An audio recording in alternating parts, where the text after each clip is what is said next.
Shalom dan selamat pagi Bapak Ibu Saudara, jemaat dan simpatisan GKI Stadion yang dikasihi Tuhan. Senang bisa menjumpai Bapak Ibu Saudara di dalam acara renungan online tiap hari Senin.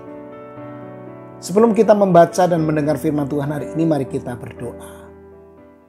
Bapa di surga, terima kasih untuk kehidupan yang baru, terima kasih untuk kesehatan kekuatan yang Tuhan berikan. Terima kasih untuk kesempatan pagi ini kami boleh duduk di hadapan Tuhan, mendengar firman-Mu. Berkatilah kami hari ini dengan firman-Mu. Di dalam Kristus Yesus kami berdoa. Amin.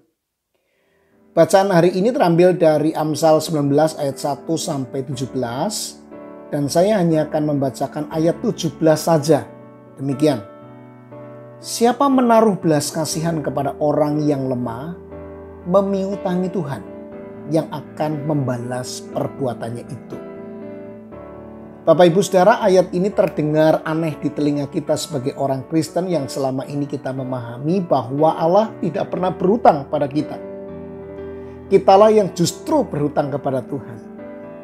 Sepanjang hidup kita, Tuhanlah yang memberkati kita dan memberikan begitu banyak berkat yang tak terhitung jumlahnya. Bahkan Tuhanlah yang telah memberikan berkat terbesarnya, yaitu keselamatan. Bukan karena perbuatan baik kita, tetapi karena kasih karunia Tuhan.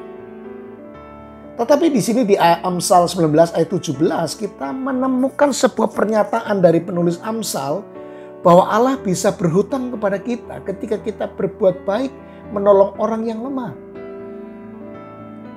Membaca satu ayat ini memang tidak boleh dilepaskan dari seluruh konteks Alkitab kita, Bapak Ibu Saudara. Di beberapa ayat di Alkitab kita menemukan kehendak Tuhan agar umatnya menjadi saluran berkat bagi sesamanya. Itu sangat banyak kita temukan ayat-ayat yang merupakan kehendak Tuhan ini.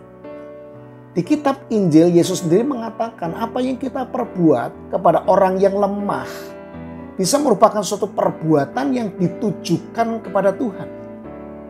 Tuhan menerima perbuatan baik kita kepada sesama menjadi perbuatan baik yang kita tujukan kepada Tuhan. Tuhan menghargai perbuatan baik kita kepada orang yang memang sedang sangat membutuhkan. Dan ketika kita melakukannya tanpa pamrih, dengan sungguh-sungguh ingin menolong sesama, dan kita lakukan sebagai ucapan syukur kita kepada Tuhan yang sudah mengaruniakan keselamatan kepada kita, maka Tuhan itu menghargai perbuatan baik kita. Jadi memang Tuhan menghendaki kita sebagai orang percaya untuk mewujudkan kasih Tuhan dalam perbuatan baik menolong orang lain. Perbuatan baik kita adalah perwujudan kasih kita kepada Tuhan. Dan dengan demikian orang yang menerima perbuatan baik kita dapat merasakan kasih Tuhan. Nah, di dalam konteks pemahaman ini, Amsal 19 ayat 17 harus kita pahami.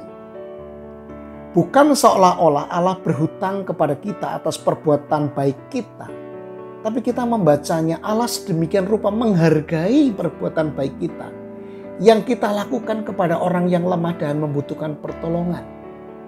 Sekaligus di sini kita menemukan hati Tuhan yang sedemikian besarnya untuk semua orang yang sedang di dalam kesulitan dan di dalam pergumulan hidup mereka.